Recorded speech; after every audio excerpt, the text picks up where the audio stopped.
So, to prove that Jesus was real,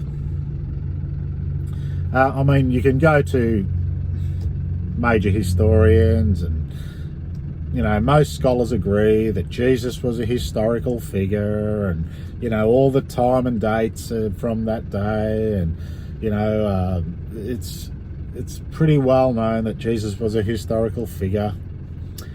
And the proof, though, is that he left a legacy. It's like, what's a good analogy? Okay, so let's say you've got the Mercedes-Benz.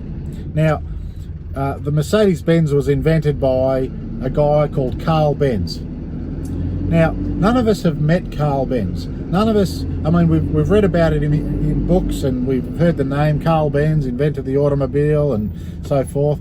And we've got this Mercedes-Benz car right in front of us as a testimony to the man who invented it, okay, Carl Benz. So that's the proof that Carl Benz made a car, okay, and that he existed and all that. So in the case of Jesus Christ, what we have is the church, okay? That is the legacy, that is the product of Jesus Christ, that he established a church that was a superior form of government. Okay, so the two main forms of government are, number one, a ruler is elected, and the ruler rules over your neighbour to provide for your welfare and provide for all the needs of society. But see, when you go into that agreement, when you agree to elect a ruler to force your neighbour, the ruler can also force you. That's the catch. Okay, so if somebody is forcing, and by extension, it's your neighbour that is forcing you to give to them. You see how that works? Okay, so there's a catch there, and that's what you call bondage. You're in bondage to your neighbour. That is religion. That is a form of religion. Okay, because religion means to bind. Okay, it's to bind for the purpose of supporting each other. Now, you can either do that by force, or you can do that by what's called pure religion in the Bible. Now, pure religion is also to bind, but you are bound by love, not by force. Okay, you are bound by charity, where nobody is actually forcing you to pay, because you're not bound by force. You haven't gone into an agreement to force your neighbour to pay for you. You just give with the hope that you will receive. That's what faith is. The other way is not faith, it's force. It's not faith. It's like, you must sign this contract. There's no faith in your fellow man. You have to force him to pay, or else you may not survive, because that's the vibration you're on, if you like. It's not, you haven't transcended into the idea that guys like Jesus was trying to tell you, and Moses and Abraham, that say that you don't operate by force, you operate by faith and hope and charity, and that's the way to maintain freedom. So it is fairly simple when you think about it. Okay, there are things in the Bible that have been added and even taken away. There are even scriptures that have been taken out of the current canon. When I say current, from from hundreds of years ago, they took these books out. They're known as the Apocrypha. There's even other scriptures, even from other cultures, that support the same idea, that if a society is not built upon the perfect law of liberty, well, it is destined to fail.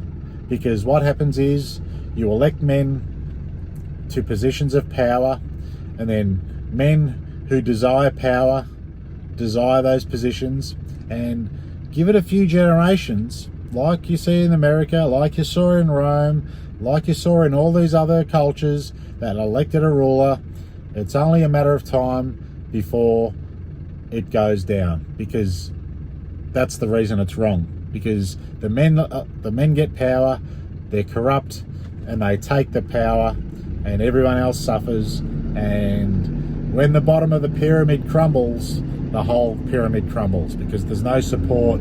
It's like a big Ponzi scheme. But, you know, I just want these guys to give the Bible a second chance. If you read all the books of Preparing You, there's 5 books. To go to www.preparingyou.com.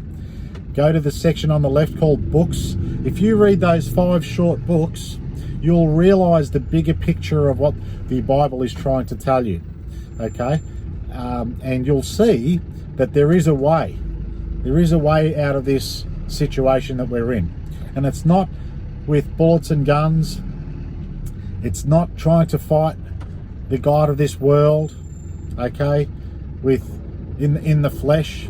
The solution is a spiritual solution. That's why we are being ruled over, because the people that rule over us are spiritually united. Just under the wrong God, that's all. Their God is Satan, okay? So, but they still have power because they're united. Now, when people are united under the Creator, the good God, if you like, then that cannot be defeated. That trumps, okay, the evil. And the evil knows this. And in fact, to go one step further, you see, when I say the church is the evidence of Jesus Christ, and Jesus Christ came to free the people, see, I'm not speaking theoretically here. I'm speaking from experience, because the church exists today. Okay, there is an organisation that receives charity and redistributes charity to the people that need it. Okay, and what that does, it allows the people to not have to apply to the state for benefits. And in one way, it is the first action that allows them to withdraw from the state.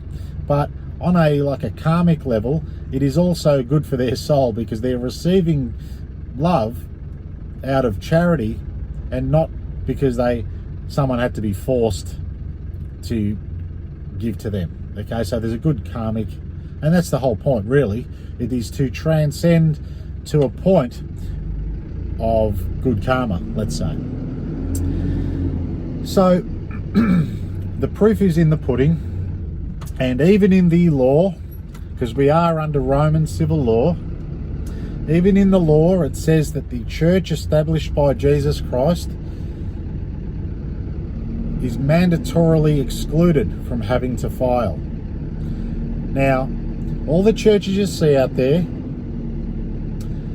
well, most of them are just, they're vessels of the state. They're 501c3. They're run like they are corporations. They've got to provide, you know, statements and minutes and all that. They've got to basically file to the state because they're part of the body of the state. They've made an agreement. Okay. Now, there are some guys that have caught on and realised that the church cannot be a part of the state, but they're not fulfilling, they're not fulfilling the requirements that are recognised even by the law to be recognised as the church established by Jesus Christ. They've got one or two of them right, but the state, and I'm not going to go into too much detail here on the video, but the state has a list.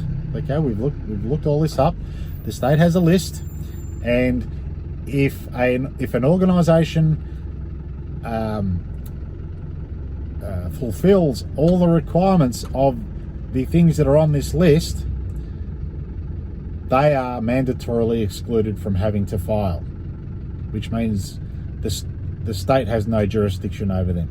That's the point. Now, if you think you're so smart, why do you have to file with the state? What's your solution? What's your answer? Okay, so go to Preparing You, look into this further, and you'll see that there is a way to not just get out of the system, but get into a new system, another jurisdiction where you can be free. And the way that you become free is by helping set others free. And that's the law of nature right there. So anyway, hopefully you guys are going well. A lot of crazy stuff going on. A couple of days to the big election. We'll see what happens after that, but I'll see you on the other side. And until then, peace.